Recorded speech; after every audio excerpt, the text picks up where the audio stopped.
오늘 주일 예배는 죽음 이후의 영원한 삶을 대비하라. 그리고 사랑의 확신 그 담대하게 항상 기도의 자리로 나아가라. 이런 제목으로 잠깐 시간 은혜를 나누고자 합니다. 여러분, 성경 요한일서는 요한이라는 예수님의 제자가 쓴 편지인데 그가 왜 이 편지를 적었느냐? 13절에 보면 이 편지를 적은 목적 이유가 나오거든요. 거기 보면 이렇게 되어 있죠. 내가 하나님의 아들의 이름을 믿는 너희에게 이 편지를 쓰는 것은 너희로 하여금 너희에게 영생이 있음을 알게 하려 함이라. 즉 예수 믿는 너희에게 영생이라는 것이 있음을 깨닫게 해주려고 이 편지를 적었다는 것이죠. 여러분, 성경에서 가르쳐 주길 하늘, 그러면 세 종류가 있다 그러셨거든요. 첫째 하늘은 우리가 늘 보고 접하는 스카이, 푸른 하늘, 구름 낀 하늘, 대기권을 말하는 것이고, 둘째 하늘은 우주, 즉 코스모스를 말하는 것이고, 셋째 하늘은 우주 너머에 있는 초월적 하늘을 말하는 것이거든요. 바로 천국을 말하는 것이죠. 그러면 성도가 죽어 그 영혼이 빠져나가면 도대체 어디로 가느냐?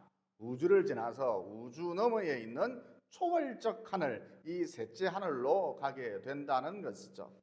여러분, 예수님께서 죽은 지 며칠 만에 살아나셨지요?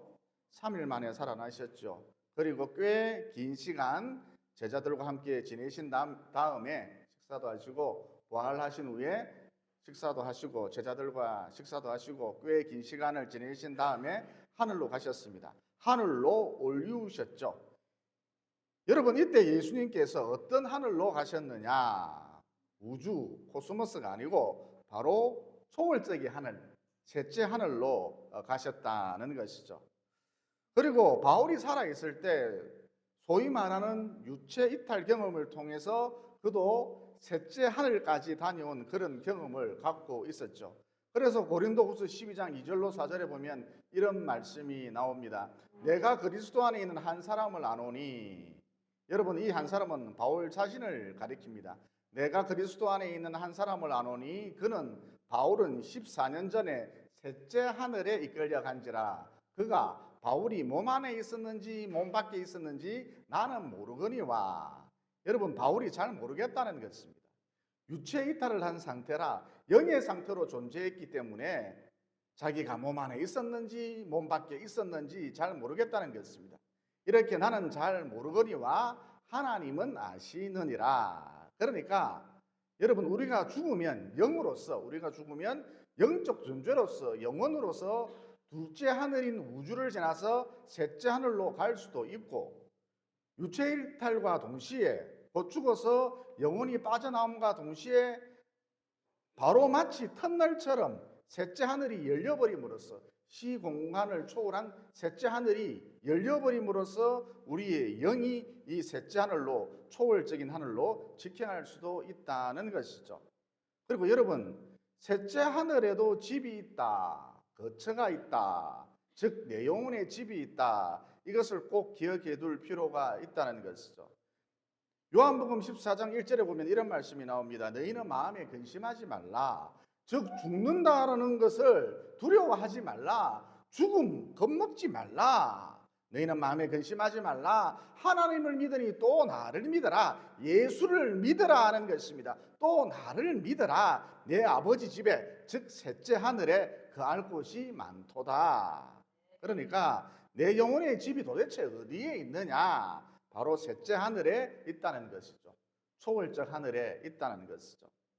그런데 여러분, 천국에도 셋째 하늘에도 큰 집이 있고 작은 집이 있고 2층 집도 있고 3층 집도 있고 10층 집, 100층 집도 있고 또 아파트도 있고 빌딩도 있는데, 심지어 큰 성 같은 그런 집도 있는데, 또 수영장이 딸린 마치 콘도 같은 그런 집도 있는데, 이처럼 헤아릴 수 없는 여러 종류의 각양각색의 집이 있는데, 이 땅에서, 이 지구에서 내가 어떻게 살았느냐에 따라서 내 집의 모양이나 성질이나 또 그 크기가 결정된다는 것이죠. 그 특색도 결정된다는 것이죠. 그러니까 예를 들어서 여러분 웃는 꽃을 봤습니까? 말하는 식물을 봤습니까? 못 봤죠? 춤추는 식물을 봤습니까? 노래하는 식물을 봤습니까? 색깔이 수시로 변하는 그런 식물을 봤습니까? 못 봤죠? 그런데 천국에 있는 셋째 하늘에 있는 소충식 집사님 집에 가면, 김명희 집사님 집에 가면 이런 식물들을 쉽게 볼 수 있다는 것이죠. 다른 집에는 없어요. 그러면 그 이유가 무엇인가? 이 땅에 살 동안 우리 소 집사님이, 김명희 집사님이 교회 나와서 열심히 성전 식물을 가꾸었기 때문입니다. 그래서 그 집에 가면 그런 꽃들을 볼 수가 있습니다. 춤추는 꽃들을 볼 수가 있습니다. 말하는 꽃들을 볼 수가 있습니다. 또 하나 예를 들어서 여러분 달콤하고 플러스 상큼하고 플러스 시원하고 플러스 솜사탕처럼 부드럽고 플러스 너무너무 깔끔하고 플러스 순식간에 머리가 맑아지는 환해지는 눈이 촉촉해지는 이런 커피를 마셔본 적이 있습니까? 여러분 이런 커피는 이 세상에 존재하지 않기 때문에 마셔볼 수가 없습니다. 그런데 천국에 있는 셋째 하늘에 있는 이명선 집사님 집에 가면, 장진옥 집사님 집에 가면 이런 신비한 커피를 맛볼 수 있다는 것이죠. 다른 집에는 없습니다. 왜냐? 이 두 분이 이 지상세계에 있을 때에 성전에 커피가 떨어지지 않도록 한결같이 늘 헌신했기 때문이다라는 것이죠. 또 하나 예를 들어서 여러분 요리를 온갖 요리를 기가 막히게 잘하는 천사들 만나 보신 적이 있나요? 없지요. 그런데 천국에 있는 정 에스더 집사님 집에 가면은 요리를 전문적으로 하는 요리사 천사들을 쉽게 만나볼 수 있다는 것이죠. 또 이 천사들이 만든 아주 진귀한 고급스러운 여러 가지 음식들, 이 음식들도 정 에스더 집사님 집에 가면은 맛볼 수 있다는 것입니다. 왜죠? 그 이유가 무엇입니까? 에스더 집사가 이 땅에 있을 때에 여러 가지 음식들로 하나님의 자녀들을 매주일마다 배불리 먹였기 때문입니다. 그러니까 이 땅에서 각 사람이 행한 대로 천국에서의 내 상급, 내 지위, 내 포지션, 내 영광이 아주 상세하게 디테일하게 결정된다는 것이죠.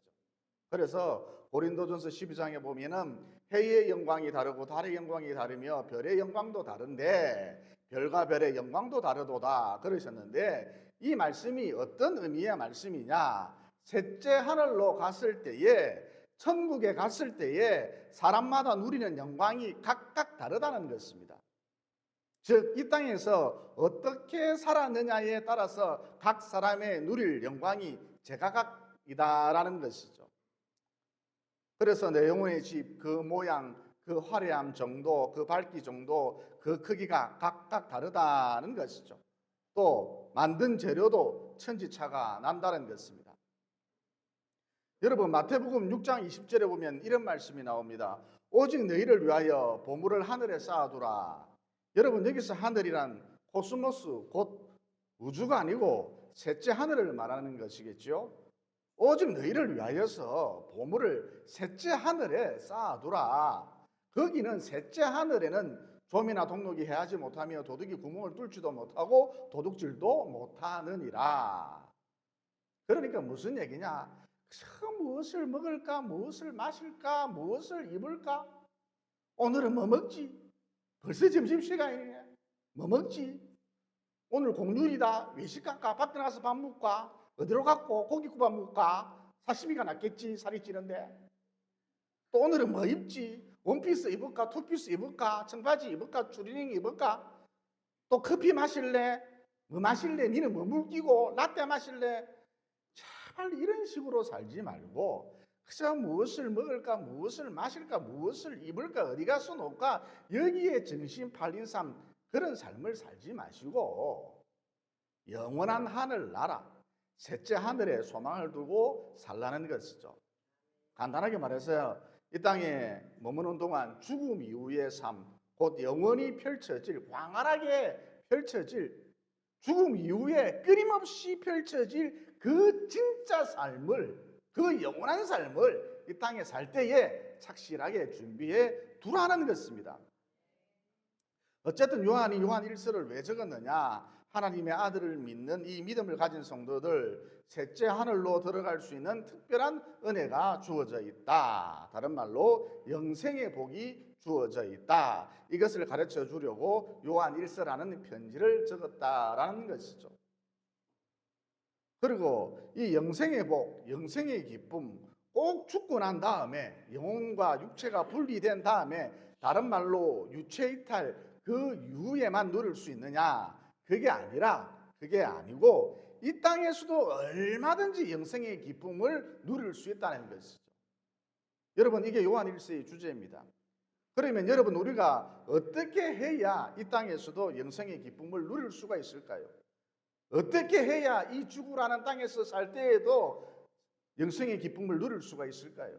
셋째 하늘로부터 흘러 들어오는 그 영생의 기쁨을 어떻게 해야 누릴 수가 있을까요? 다시 말해, 내 안에 생명이 주입되고 또 내 안에 주입된 이 생명이 넘실거리는 것, 내 안에 주입된 이 생명이 춤추는 것, 이것을 느끼려면 어떻게 하면 될까요? 하나님과 교통하면 됩니다. 하나님과 교제하면 됩니다. 하나님과 사귀면 된다는 것이죠. 그러면 하나님과 사귀려면, 영생의 기쁨을 맛보려고 하나님과 사귀려면, 교제하려면 어떻게 해야 하는가? 부지런히 습관적으로 규칙적으로 기도하면 된다는 것이죠. 그러니까 기도를 통해 우리는 이 땅에서도 얼마든지 영생의 기쁨을 맛볼 수 있다는 것입니다. 그리고 우리가 신앙생활을 하면서 체험적으로 깨달은 것이 있죠. 그게 무엇이냐? 여러분, 기도를 하면 뜨거워지죠. 냉랭했던 내 가슴이 활활 타오릅니다. 그래서 살아갈 힘이 생기고 용기가 생기고 또 주를 위해서 살겠노라, 하나님을 위해서 살겠노라, 강렬한 열망이 솟구치기도 한다는 것이죠. 기도를 하면 뜨거워집니다. 또 때로는 기도를 하면 왈칵 눈물이 쏟아지기도 하지요. 여러분, 이는 죄로부터의 분리 혹은 정화작용, 해독작용 때문에 나타나는 현상 중 하나라 할 수가 있습니다. 어쨌든 기도를 하면 자꾸 눈물이 나기도 합니다. 강력한 정화작용이 일어나죠. 또 때로는 기도를 하면 마음이 평안해지기도 합니다. 평정심을 유지할 수가 있습니다.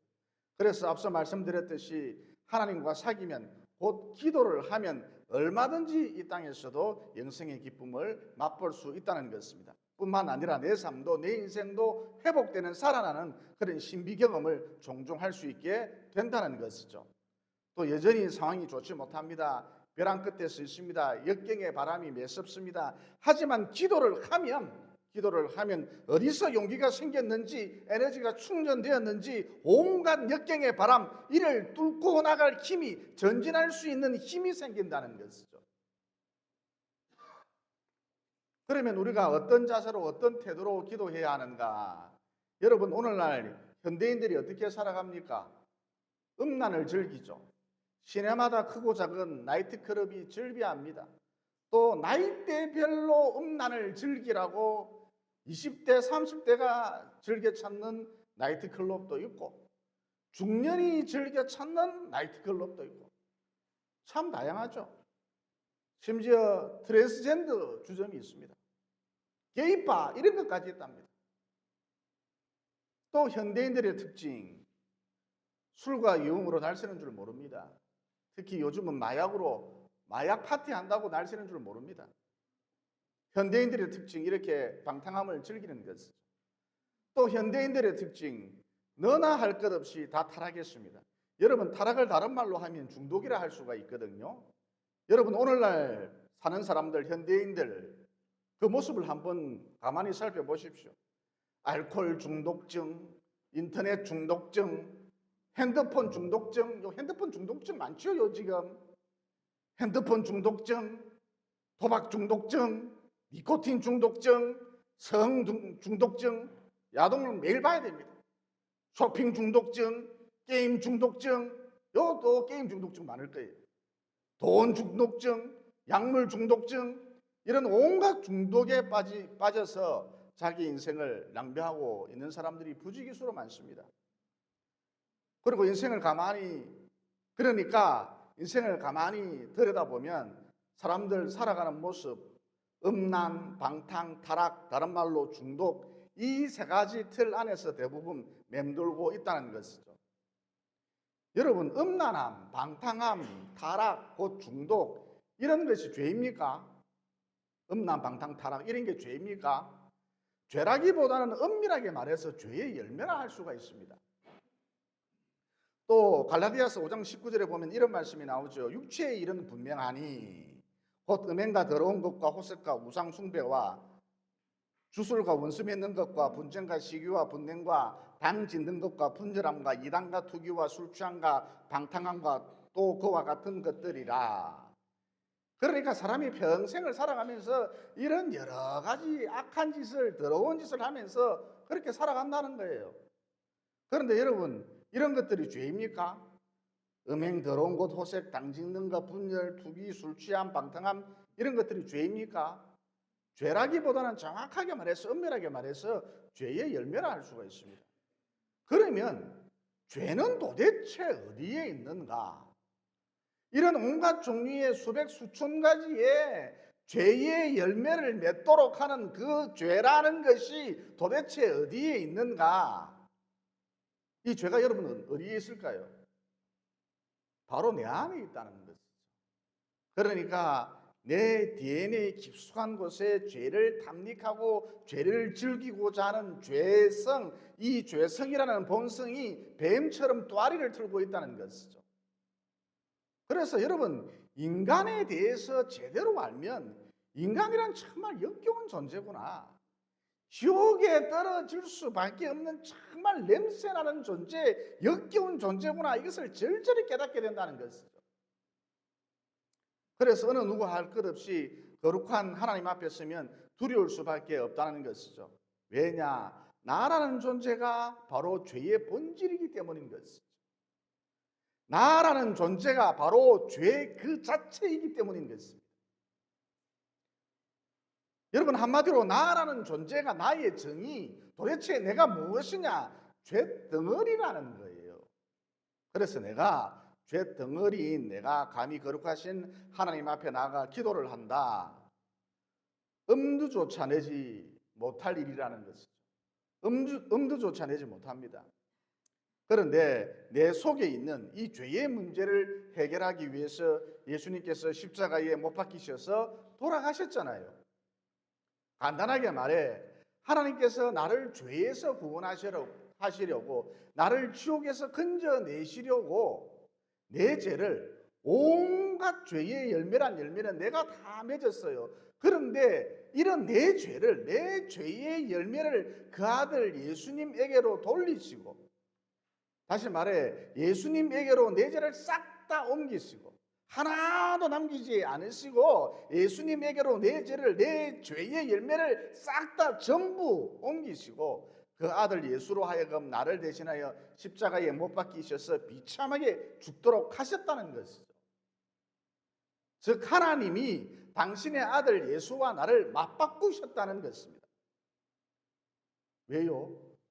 그 이유가 무엇입니까? 이유는 오직 하나, 하나님이 당신의 아들 예수만큼이나, 아니 당신의 아들 예수 이상으로 나를 끔찍히 사랑하셨기 때문이다라는 것이죠. 그래서 우리가 어떤 태도로, 어떤 자세로 기도해야 하는가? 이미 십자가를 통해 내 모든 죄가 청산되었으므로 담대함으로, 다른 게 아닙니다. 담대함으로 언제나 기도의 자리로 나아가야 한다는 것이죠. 다시 말해 하나님께서는 당신의 친아들 예수만큼이나, 아니 그 이상으로 나를 사랑하고 계신다. 이 진리를 붙들고 사랑의 확신, 이 진리를 붙들고 언제나 담대함 가운데 담대함으로 기도의 자리로 나아가야 한다는 것입니다. 여러분, 요즘 보육시설에서 자라는 아이들, 옷을 상당히 잘 입습니다. 거의 대부분 고급 옷만 입고 다닙니다. 한 벌에 30만 원 이런 거 입고 다닙니다. 그러면 얘네들이 왜 고급 옷만 입고 다니느냐? 옷을 만들어 판매하는 회사에서 고급 옷들, 재고가 많이 남는다는 이유로 이 고급 옷들을 시장에다가 막 풀어놓으면 가격 교란이 일어나기 때문에 이 고급 옷들을 2, 30만 원 이상 하는 이 고급 옷들을 모두 전국에 있는 보육시설에 대부분 갖다 준다는 것이죠. 그래서 보육시설에서 생활하는 아이들 상당수가 아주 비싼 고급 옷만 입고 다니거든요. 엄마가 옷을 안 사주면 보육원에 가서 자라면 됩니다. 게다가 요즘 보육시설 과거와는 달리 웬만한 가정집보다 훨씬 더 좋습니다. 그러나 그럼에도 불구하고 아이들을 보면 담대함이 없습니다. 쉽게 다가서지 못하고 자꾸 머뭇머뭇거리고 엄청 눈치를 살피거든요. 김민정 집사님 넘어갔습니다. 계속 웃고 있습니다. 한마디로 하여튼 이 보육원 아이들 뭐가 없다. 고급 옷을 입고 있는데도 불구하고 30만 원짜리 옷을 걸치고 있는데도 불구하고 담대함이 없다는 것이죠. 그러면 이 아이들은 모든 것이 풍족한데도 불구하고 고급 옷만 입고 다니는데도 불구하고 이 보육원 아이들, 시설 아이들은 왜 담대함이 없는가? 한마디로 사랑받고 있다는 확신, 이게 없어서 그런 것입니다. 그러니까 결론적으로 나는 사랑받고 있다라는 이 확신, 이게 담대함의 뿌리다라는 것이죠. 그러므로 우리가 기도의 자리로 나아갈 때에 하나님이 당신의 아들 예수님과 나를 맞바꿀 만큼, 나를 맞바꿀 정도로 끔찍히 사랑하고 계신다, 이런 확신 가운데 나아가셔서 사랑의 확신, 이 가운데 날마다 나아가셔서 그 풍성하신 사랑이 많으신 그 하나님의 은혜, 그 하나님의 도우심 가운데 모든 것이 형통한 남은 여생 보내시기를 예수님 이름으로 진심으로 축원을 드립니다. 이어 14절 후반부에 보면 우리가 기도할 때에 하나님 뜻대로 구해야 한다 그러셨는데 이 말씀의 의미가 무엇인가?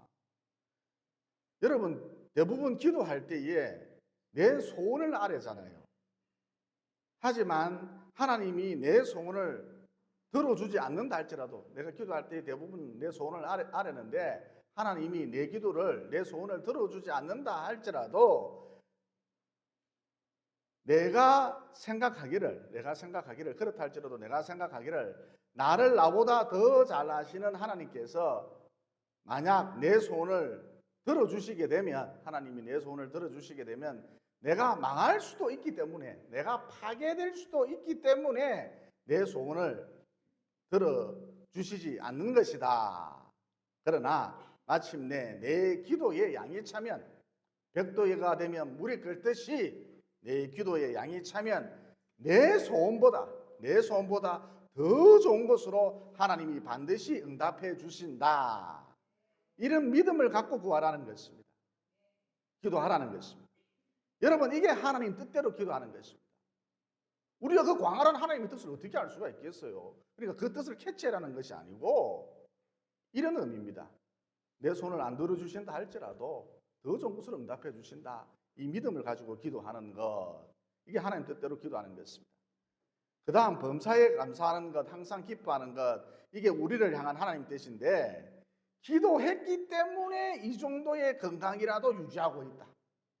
기도했기 때문에 이 정도라도 내가 지금 살고 있다. 안 망하고, 기도했기 때문에 이 정도밖에 다치지 않았다. 불행 중 다행이다. 이렇게 항상 긍정적으로 생각하라는 것이죠. 여러분, 이게 하나님 뜻대로 기도하는 것입니다.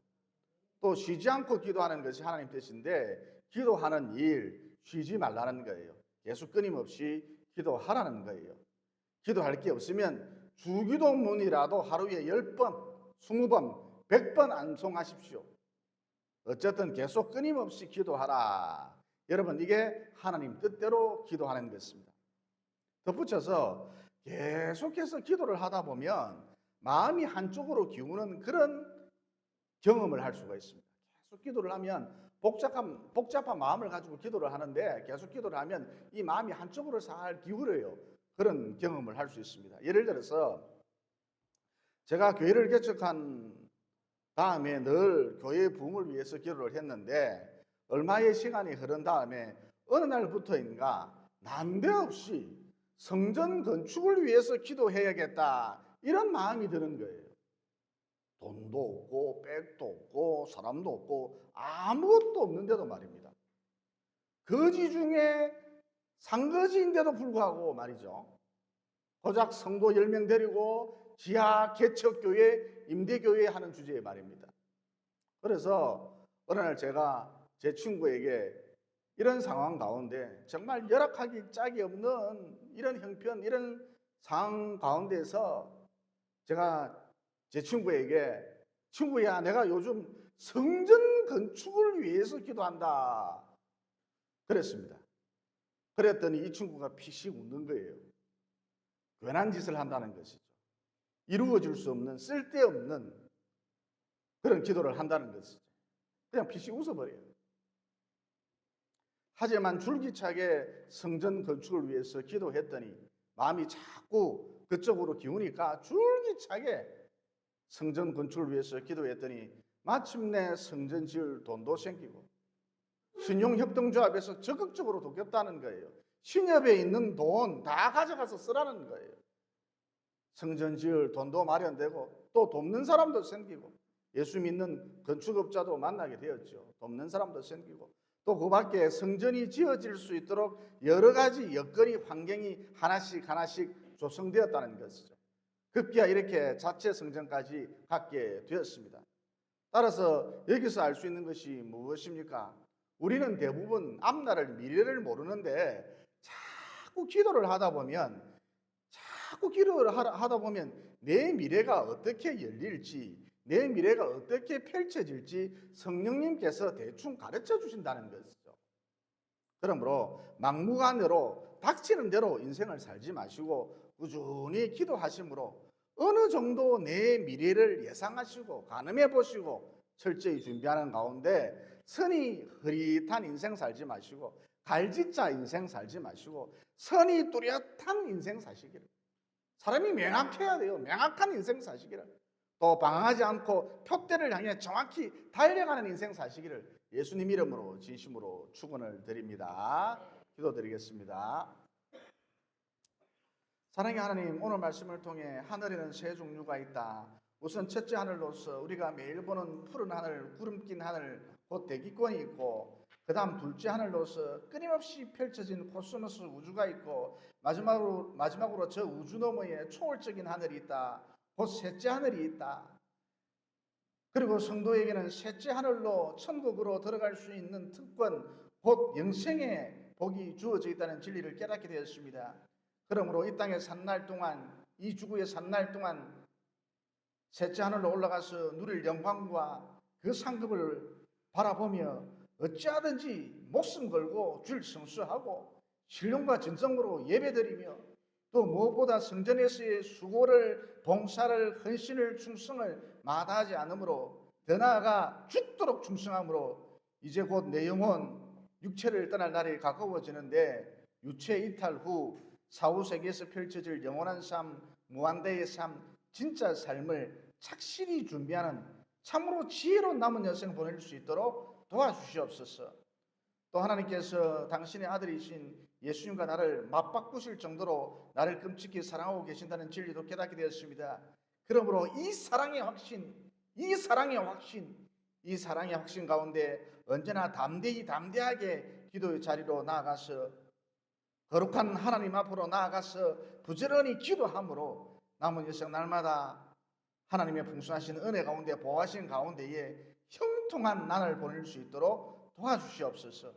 죽기까지 나를 사랑하신 예수님 이름으로 기도드리옵나이다. 아멘.